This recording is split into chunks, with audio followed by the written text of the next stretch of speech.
You're listening to Let's Get Down to Small Business. Where two sibling entrepreneurs sit down to talk about what it's like to run your own business. All right, so today's episode, we are talking about failures, mistakes, everyone's favorite topic. I feel like a lot of these like entrepreneurship podcasts, YouTube videos is about all these failed ideas, and we had to do it ourselves. So for every, and really this is not a cliche, but for every good idea or successful business you see, whether it's on TikTok or Friends or on LinkedIn, there's for each good one, dozens of failed ones. And so we ourselves have a bunch of failed ideas. So if you listen to last episode, we had Dori's Dr. Pepper story from childhood, which is more of a joke. But today we're going to get into some of our ideas that didn't quite take off. So Dori, let's start with you. Walk us through any of your quote unquote failed ventures.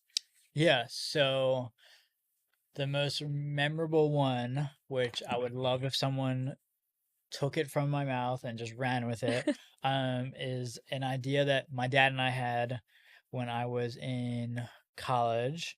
I played lacrosse growing up. My dad could never learn how to play lacrosse, but I also played baseball, so I had a lot of baseball equipment. And he used to use a catcher's mitt and then catch the lacrosse ball and then throw it back to me. And we did that for my entire lacrosse life, right? So from elementary school all the way to the end of high school. And then at some point in college, we talked about patenting it and then selling it. Wait, And I think we have to give the story more justice. I don't think you just patent it. I think you had this idea that to create a new glove. Yeah, ran downstairs being like, I'm gonna change and revolutionize every father and son's modern day catch. And then our dad, who didn't know entrepreneurship, was like, well, the first thing you have to do is patent it, which is not always the way. Yeah, I mean, now it would be ask ChatGPT, and then it would or be just start building in public and then making 5 TikTok. seconds down. Yeah. But we went to a lawyer's office and yada yada yada, and then spent money on a patent research audit. And this guy charged my dad and I money, and he spent 2 weeks combing through glove research, which would have been 5 seconds on AI now, right? To come to the conclusion that you can't get a patent, and then we would have to sell, but then a big company could steal the idea. And then I realized the only way to sell it would be to drive to lacrosse camps and stuff and sell it out of the back of a car. And we thought it was probably not a good idea for me to drive every weekend while I was in college. So we tabled that, but still good idea. Somebody should do. Yeah. Love it. Spent a lot of time on it. Didn't go anywhere. You never know. We may bring back the lacrosse glove in 2026. There's still plenty of dads that don't know how to use a lacrosse stick. There's plenty of kids playing lacrosse that have no one to practice with. So. Exactly. All right. What else do we have? And then the only other one that really comes to mind is the one that I tried to bring you in on, and you kind of came in, but before I opened my first restaurant, I was working as a manager at another restaurant. And this was early on with delivery apps. So I feel like DoorDash was kind of starting. It was a brand new thing. Yeah. We were order and delivery. Yeah. And I was working as a manager, and I kind of started to see, I would say the writing on the wall, where these drivers were coming into the restaurant, picking up food, and they just didn't look happy. Underpaid. The system just didn't look right on for anyone, right? The drivers, it didn't look right for the customers, it didn't look right for the restaurants. I still think there's a lot of problems with it now. So I had this idea to create a delivery concept, which would be a fair and ethical food delivery platform. Restaurants would charge a higher fee to the customers, and the customers, in return for that, half of the delivery fee would be given or paid to a charity. And then the drivers were all being paid fairly. And I remember you had ethical. This idea to have the drivers share a goal of theirs, pay off my college loans, or buy my daughter a car. Yeah. And then you could the tips would go towards it. When you go to someone's wedding and you're like, oh, this is our house fund, so instead of paying, Uber Eats $5 to get your Chinese food delivered, you were paying $10, and 5 of those dollars are actually going towards a good cause. Right. The idea was really strong. I think we had some funny We had some funny execution. experiences. I Yeah. mean, I think we should tell the story of what happened with that. so yeah, I mean, I don't remember it super clearly, Okay, but I you had remember like, it. yeah, I'll clarify your memory. So Dory comes to me. I'll never forget. We were in the basement, and Dory comes to me. He's like, "I have an idea. I think it's gonna revolutionize food delivery. Trust me, this is like the next like big thing." He basically, this was like really long ago. This was like, I don't even think I was using like Google Slides. Like I think I was using like a PowerPoint type situation. yeah, Um, this was like, maybe 10 years yeah, ago. I don't know. But I think I was still in college or maybe like the last year of college. But Dory basically, I was very like in college, like, okay, how do we do entrepreneurship? And I actually think I had went to a teacher in college and been like, I had said, what do we do? And they said that the first thing you should do is pitch your idea to a group of people that may want to invest it. I don't think I knew what the word VC was. You probably knew. I didn't. yeah, no. Um, The only thing I did was send an email to Steph Curry's VC fund, I remember that. and it didn't have a deck. It didn't like I It was just like, wouldn't hi, I have have an idea. Yeah.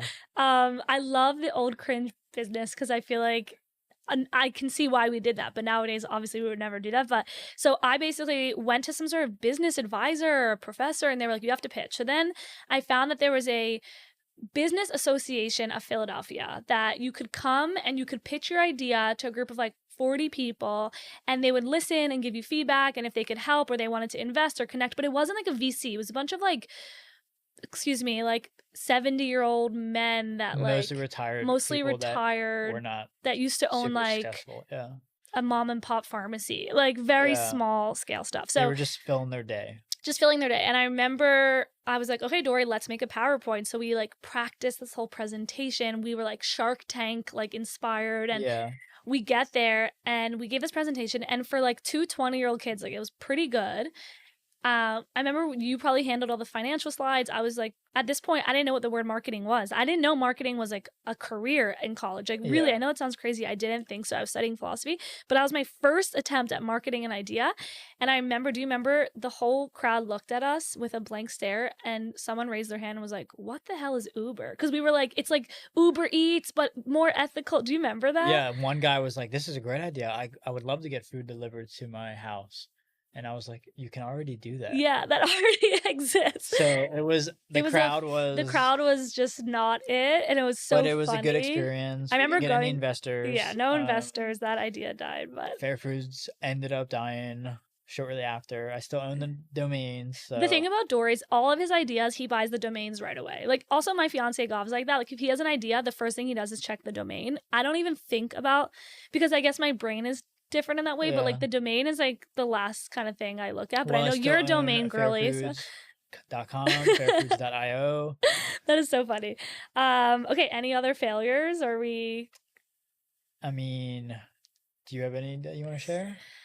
yes, I have a lot. I made a list. So I tried starting an HR tech company that was basically going to be like Slack for voice memos, because I thought that a lot of times when managers give feedback to their employees, that like the tone in text could like be interpreted differently. So like if a manager would write like, "Hey, I didn't like that copy wasn't strong," period, that could feel different than, "Hey, that copy wasn't strong," if I used my voice. So that was kind of one of my early ideas. I mean, I went so far as this is so embarrassing, but I had gone on like a date with a guy years ago, and I kind of remember that he was a developer, and I messaged him. I mean, at this point, like I was like in a relationship, like it was very much so like, "Hi, he was the only developer I knew.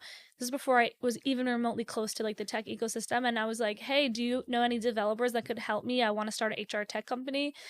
And this is And back in the day when, like, every idea you had to think about having a technical co-founder who was a yes, developer you couldn't because even think of doing anything if you didn't have someone, because nowadays you can build an MVP, like a minimal viable product, like in 2 seconds with Lovable or Base 44 or Canva or whatever. But back then, like you couldn't. You needed someone to code everything. And so I remember meeting him. We met every Friday for 3 or 4 months, and I was trying to build this idea out. And then one day he just came to me and was like, "Hey, I'm not doing this anymore." And I was like kind of crushed, and I really felt lost. And I knew the idea wasn't actually good. I didn't know what VC was. So that was like one of my first early attempts. And then I had What an about I some of your hygiene? Yeah, so I had a hygiene era when I was like really obsessed with skincare, hair care, body care, was just like watching hours of skincare YouTube. Like I was going to be an esthetician, maybe I should open up my own skincare line.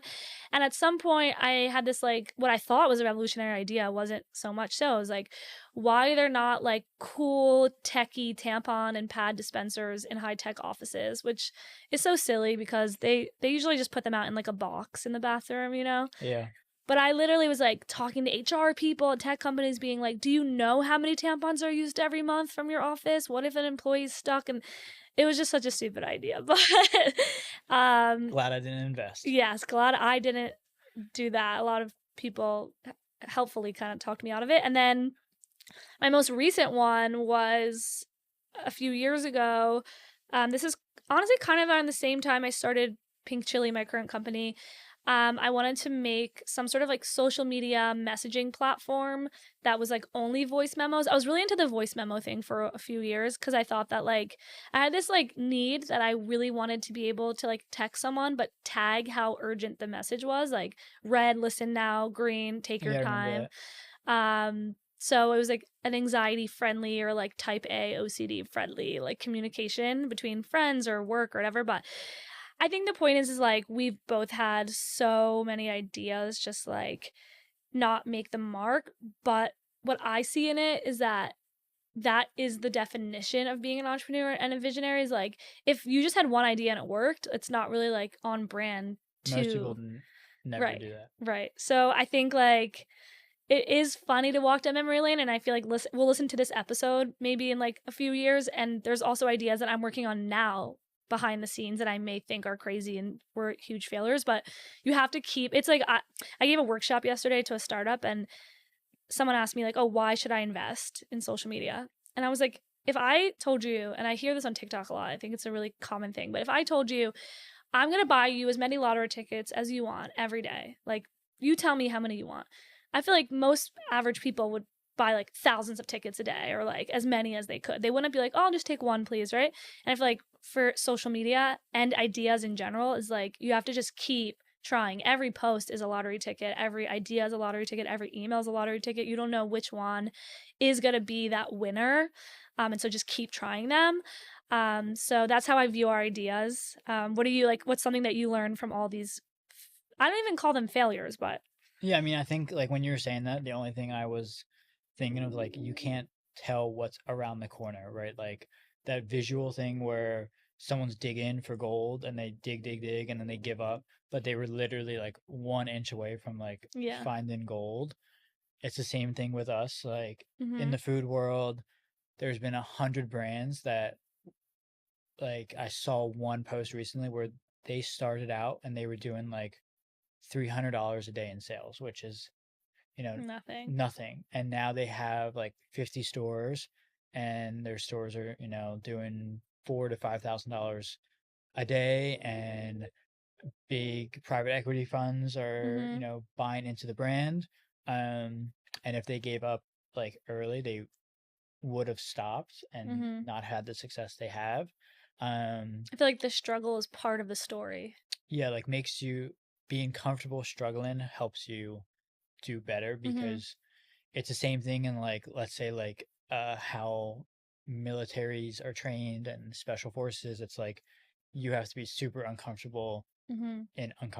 super comfortable in uncomfortable situations because that makes you stronger. Totally. And I think like some people ask me like what's the most important skill of an entrepreneur and like I feel like some people say passion or like know-how or knowledge, but like I think it's grit. Like I think you just have to have grit and like there have been so many people that laughed in my face. Like I used to have in the beginning when we opened Pink Chili, like I had huge companies being like, "Yeah, we don't really want to hire you, but if you want to do work for free for us for like a month or two, like we'll do that." And I remember being like, "Does my time mean nothing to anyone?" Like I was really down and I think it's part of the story.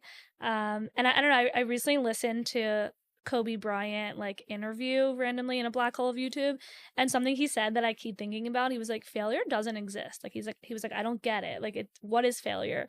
And I remember pausing it and being like, well, I really agree with that. Like it doesn't, like how do you define failure? Because in the end, if it helps you or like promotes you or pushes you to do anything, it's not failure, you know? Yeah. So